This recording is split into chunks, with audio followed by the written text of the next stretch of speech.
Well, today is February the 7th, which means this is Van Life update number 38. It's a beautiful day in the Austin area. The sun's out, weather's great, much warmer than normal.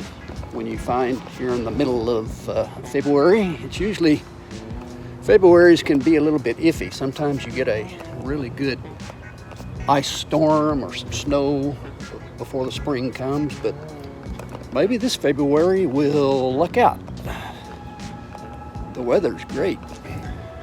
How's this for a backdrop? What do you think? Should I turn my hat around so I don't have the shade on my face? Is that better? Is that better? And I'm just out for a little stroll after working all morning at the computer. Need to get up and move around, get some blood flowing, if you know what I mean. Then yesterday, the cap on the reservoir to the radiator broke and came off in my hand. So evidently the radiator cap may have been the problem all along, because I've been told that the radiator cap does more than just keep the water from coming out of the reservoir. It also serves as a pressure valve, and if it weakens and breaks and causes some problems, it could affect and even cause leaks in the radiator. So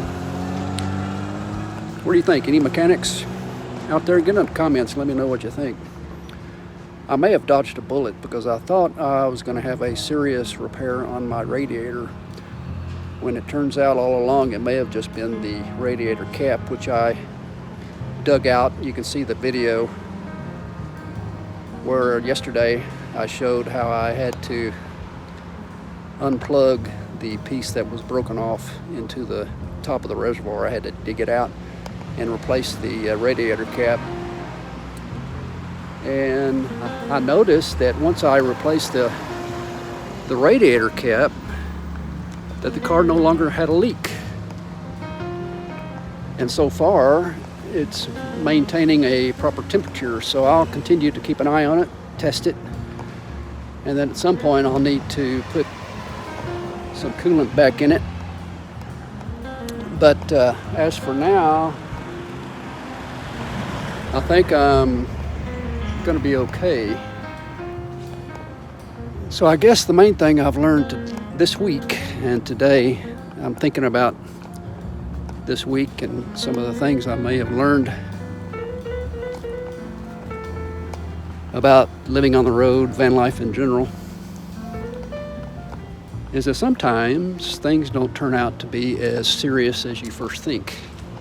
You always want to think the worst when something happens. You think, oh my gosh, mainly what's it going to cost me? Mainly you think about the cost.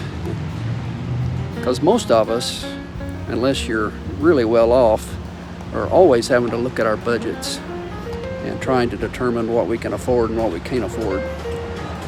And I was watching a YouTuber yesterday who, bless her heart, she's been having trouble with her van's front door locks, and she has spent $1,000 on that van trying to get the emergency locks and the car locks to work properly on the driver's side door of her van. So that's $1,000 just for the lock of a door, to have it worked on, to get it properly fixed. So there's things out there that happen that can cost quite a lot. I'm going to find out that living on the road and living in a van is just as costly as living in a house. You're going to have repairs and you're going to have costs. I won't have to pay apartment rent. It's $1,800 a month that I can save every month I live on the road in a van. When you think about someone who's committed to van life, you get this idea that they're homeless, that they're broke, that they have no money, when really the opposite may be the case, it may cost just as much to travel and live on the road as it does to live in an apartment or maintain a house. I guess I've learned this week that it pays to be patient, and it pays to be realistic, and it pays to not panic when something goes wrong. And you just work each problem as it comes, one step at a time, and take it as it comes. There's no reason to panic when something happens. You just deal with it and move on.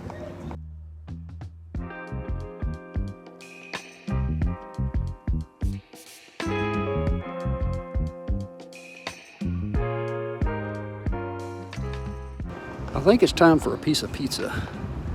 I may have to order some pizza. Get me a slice for lunch. Well, I will see you guys tomorrow. It'll be Sunday, Super Bowl Sunday, and Van Life Day 39. Go out and have a good day. We'll see you tomorrow.